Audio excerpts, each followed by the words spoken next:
Isinagawa ngayong araw ang first quarter nationwide earthquake drill para paghandaan ng lindol na gaya ng The Big One. Yan ang ulat ni Isaiah Mirafentes live. Isaiah? Bilang paghahanda sa anumang sakuna o dilubyo na maaaring dumating sa bansa katulad ng lindol, ngayong araw isinagawa ang first quarter nationwide simultaneous earthquake drill. Eksaktong alas 3 ng hapon kanina, sabay-sabay na nagdak, cover and hold ang mga nakaisa sa isinagawang earthquake drill sa buong bansa. Nakaisa rito ang iba't ibang ahensya ng gobyerno, paaralan at mga local government units. Ito ay bahagi ng paghahanda sa lindol na posibleng dumating sa bansa. Isa sa pinakangambahang maramdaman sa Greater Manila area, ang 7.2 magnitude earthquake kung saan 34,000 na mamamayan ang posibleng mamatay kung sakaling mangyari ang tinaguriang The Big One sa bansa.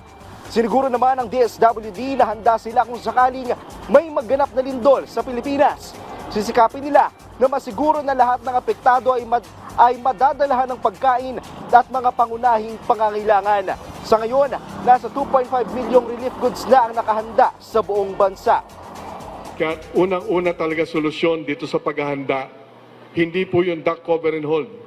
Ang unang hakbang ay siguraduhin nating lahat. Muli, nakikiusap tayo sa mga kasamahan natin sa local government units. Sila yung unang-una nating inaasahan na ipagpatuloy nila ang paghihigpit sa pagbibigay ng building permit at occupancy permit. Ng People's Television Network sa pagdaraos ng nationwide simultaneous earthquake drill ngayong first quarter ng taon.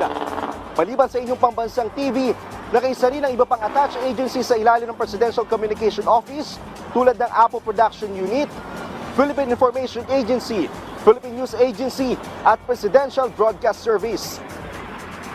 Train people and to have practice na magkaroon to avoid the falling debris. Para sa ating mga awareness po na ma-avoid po natin yung mga circumstances na aksidente po. Paalala sa atin ng pamahalaan, ang magiging kaligtasan natin sa anumang sakuna katulad ng lindol ay magsisimula sa ating mga sarili. Kaya kailangan nating masiguro na ang ating mga tinitirhan o mga establishmentong ating tinitirhan ay nakasunod sa mga quality standard. At yan muna ang update mula dito sa Laguna. Balik muna sa Yumaan. Tunay nga namang ligtas ang bansa kung ang mamamayan ay laging handa. Maraming salamat sa iyo, Isaiah Mirafuentes.